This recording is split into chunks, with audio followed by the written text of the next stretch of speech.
Selamat datang di video kali ini. Jadi sebelum kita bahas HMSP, saya mau infokan bahwa TTG sudah punya akun Instagram. Jadi bagi teman-teman yang mau follow, silahkan search di Instagram, tarik garis tanpa spasi, lalu Anda lihat ada kodenya TTG, Anda bisa follow. Karena saya akan usahain untuk update status seputar saham ya di Instagram, karena itu akan jauh lebih fleksibel bagi saya untuk menyampaikan pesan-pesan yang mau saya sampaikan gitu. Karena kalau misalnya untuk bikin video, kadang saya cuma punya waktu Sabtu dan Minggu. Dan Sabtu dan Minggu juga saya ada halangan-halangan ya terkadang gitu. Jadi nggak bisa selalu ada waktu untuk update video. Jadi bagi yang mau follow silahkan, bagi yang nggak mau follow is okay. Lalu kita lanjut bahas HMSP hari ini. Jadi yang Anda lihat sekarang adalah pergerakan dari harganya HMSP. Ya, harganya sekarang di 1460. Oke, seperti biasa kita tarik garis support dan garis resist. Perhatikan sini ada gap, ya, di sini ada gap. Anda bisa tarik di 1670, ya. 1670 sama di 1805. Habis itu Anda bisa lihat di sini juga ada gap. Anda ngambil closing 1500. Habis itu Anda di sini ada gap juga 1335. Ya, 1335.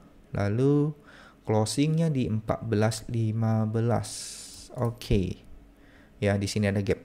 Di sini ada gap. Di sini ada gap. Di sini ada gap. Harganya sekarang berada di sini. Jadi, ini ada garis support, ini garis resist, dan resist. Harganya sekarang berada di sini.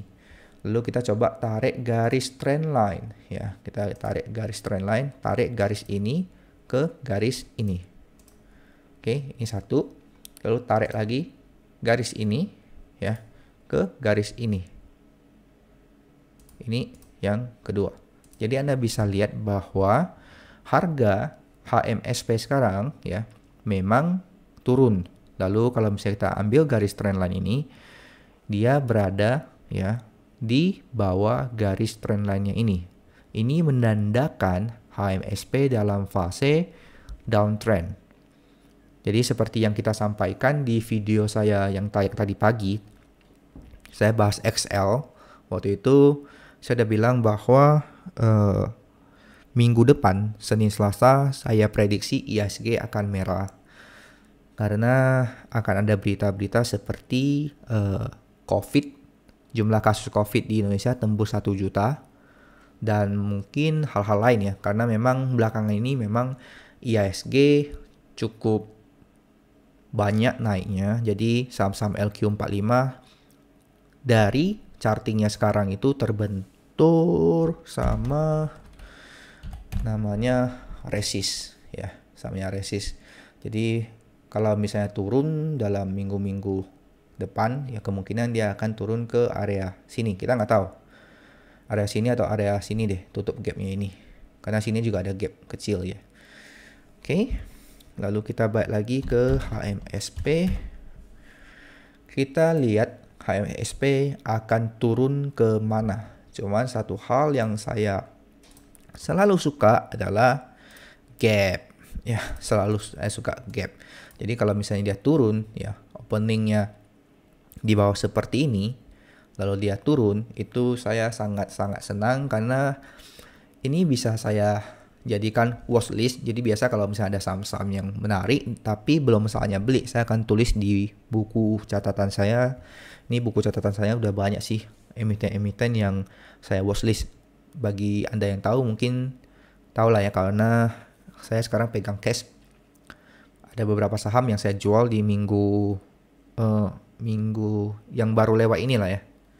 Di hari Kamis, Jumat, Rabu, Kamis, Jumat saya banyak let go saham-saham. Jadi sekarang saya pegang cash. Memang sih ada beberapa saham masih saya hold gitu loh. Jadi untuk HMSP dari pergerakannya ini adalah dia akan nguji ke area support di 14.15. Kita lihat dia sudah nguji 2 kali. Ya, untuk HMSP dia sudah nguji 2 kali. Ini sekali. Ini 2 kali. Ya. Kita nggak tahu apakah nanti dia akan nguji lagi untuk ketiga kalinya. Jadi triple bottom. Jadi apakah triple bottom ini akan kuat ya, 14 15 ini akan kuat untuk menahan HMSP atau enggak. Saya masih ingat dulu saya ada bikin satu video triple bottom MNCN. Kalau bisanya Anda bisa review balik MNCN, pokoknya MNCN saya ingat. MNCN saya juga ada review triple bottom. Memang dia waktu itu dia turun ya, turun tembus triple bottom ya, cuman dia nggak lanjut turun terus. Habis itu kayaknya ada berita Lo Keng Hong beli saham BMTR deh, kalau nggak salah sih. Lalu harga BMTR dan MNCN Group langsung naik ya, langsung naik terus sampai sekarang 1000 lebih ya. Ada turunnya dikit sih, tapi yang penting dari titik itu dia terus naik gitu. Tapi kita nggak tahu HMSP ini apakah akan sama rekam jejaknya dengan MNCN ya. Dia turun tembus 14-15 ya, lalu membentuk low baru dan naik lagi. Jadi kalau misalnya ISG memang turun, saya rasa HMSP juga nggak ada chance yang lebih besar untuk dia bergerak positif. Jadi kita tungguin aja HMSP apakah dia akan ngikutin trend line-nya itu pelan-pelan turun ke bawah gitu loh.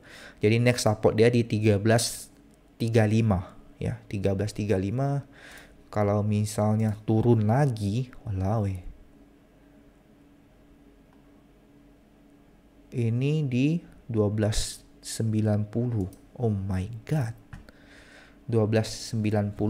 Jadi HMSP ini sebenarnya ya banyak diminatin sama investor-investor yang pasif ya. Yang pasif itu maksudnya dia punya dana lalu dia ibarat seperti deposito saham ya. Seperti deposito saham, jadi dia taruh aja di situ. Jadi tiap tahun dia ngambil dividen.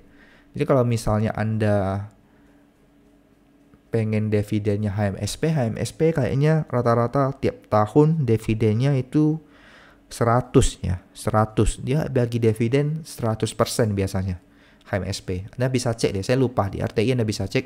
Jadi kalau misalnya Anda mau tahu dividen yield-nya berapa, Anda anggap aja tapi COVID dia kayaknya turun.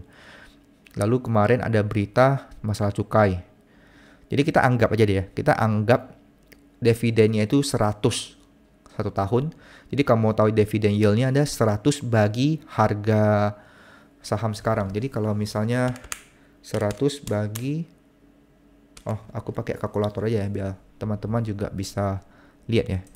Jadi kalau mau tahu dividen yield ya, dividennya satu saham. Jadi Anda ambil 100 ya, dividennya dibagi harga sekarang 1460, oke? Di enter lalu dikali 100. Jadi 6,8%. Ini jauh lebih, 6,8% dikali 0,9. 6,16%. Kenapa dikali 0,9? Karena ada pajak dividen ya 10%. Jadi 6,16 bersihnya. Anggaplah 6%. Jadi hampir sama seperti kita deposito di bank kayaknya sekarang suku bunga turun kali ya. Jadi bisa dapat 6% net. Saya rasa jarang sekali sih ada bank yang bisa dapat 6% net gitu ya. Jadi kalau misalnya Anda salah satu dari investor pasif yang saya sebut tadi, Anda boleh parkirkan uang Anda di HMSP gitu ya. Ini jadi referensi Anda. Karena dari dividen yang dia bagi selama bertahun-tahun ini ya cukup bagus sih, konsisten dia bagi dividen kalau misalnya 100 gitu ya. Karena kalau tahun 2020 kayaknya pendapatannya kayaknya turun deh. Kita nggak tahu 2021 gitu. Jadi saya rasa yang rokok tetap rokok deh. Nggak peduli corona nggak corona, saya rasa yang rokok tetap rokok. Jadi nggak peduli juga cukai naik nggak naik, cukai kan sering naik juga ya, bukannya nggak naik terus. Jadi saya rasa yang perokok tetap akan beli walaupun harganya naik gitu. Naik 1000, 2000 atau 3000 bagi mereka sih selama dia bisa rokok ya pasti rokok. Cuman ya channel ini nggak mendukung kalian untuk merokok ya. Nggak mendukung kalian merokok. Jadi ini cuman sharing-sharing cerita-cerita dong. Jadi kalau misalnya kalian mau nabung saham dengan nyaman ngambil dividen ya HMSP tadi ada 6,16% net gitu ya. Anggap aja 6%. Itu kalau harganya di 14,60. Kalau harganya turun, maka dividend yield-nya akan lebih tinggi ya. Dengan asumsi 1 tahun dia kasih dividen 1 lembar saham itu Rp100. Oke? Jadi kita harapin aja untuk HMSP bagi teman-teman yang belum punya gitu ya, kita harapin aja dia turun-turun saja dulu. Nanti kalau kita sudah punya dana baru kita dikit-dikit beli. Jadi kalau misalnya sekarang kayaknya banyak saham yang lagi turun ya. Indofood turun, Unilever turun, ICBP turun. Indofood sama ICBP saya lebih suka ICBP. Lalu Unilever turun. Lalu XL juga turun. Banyak sih yang saya catat nih. Ya, nanti kita bikin videonya deh. Ya. Untuk HMSP, rekomendasinya dari TTG adalah sama dengan XL, yaitu kita tunggu, kita lihat perkembangan minggu depan bagaimana gerak-gerik IHSG. Saya nggak tahu, mungkin saja saya salah. Besok hari Senin buka IHSG langsung naik 4%. I don't know, ya kan? I don't know. Jadi kita lihat aja. Ya, lalu juga AALI ya. Ya, sama AALI. Kita tunggu aja nanti di bawah. Mana tahu kita bisa beli di harga ceban kan? Lumayan. Jadi mungkin segitu aja untuk videonya HMSP. Ingat di follow Instagram ya. Lalu kita jumpa lagi di video saya berikutnya. Bye-bye. Lalu ingat, belum. Sorry. Ingat, di rumah tolong kalau yang bagi punya komputer atau punya laptop, tolong praktek sendiri untuk tarik-tarik garis. Karena channel ini dibuat adalah mengedukasi kalian supaya Anda bisa sendiri, bisa mandiri tanpa saya gitu. Jadi suatu hari Anda sukses, saya akan ikut senang. Oke? Sampai jumpa. Bye-bye.